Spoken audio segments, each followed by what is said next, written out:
Welcome to Kenton Teaches. Enjoy the video. You'll start inside Apple Maps, so open the app now and point to any city or address. Once done, make sure location services are enabled so maps can center accurately. This improves tile loading and freshness. Tap the search bar to type an address or drop a pin by long pressing the map.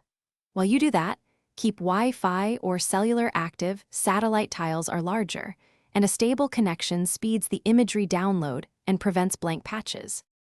Next, access map layers via the info or layers icon in the corner and choose satellite or hybrid.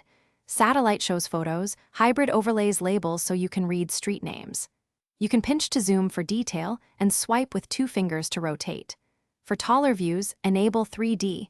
This tilts imagery to show building height and terrain. The reason is simple.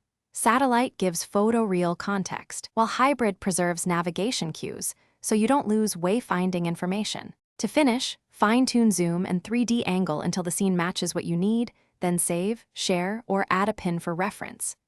If you plan to navigate, pick hybrid so labels remain visible. Otherwise, pure satellite keeps visuals clean.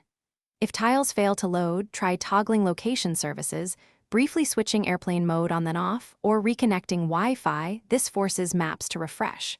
If problems persist, restart the app. Often a quick relaunch restores satellite tiles. Thanks for watching. Please subscribe if this video was helpful.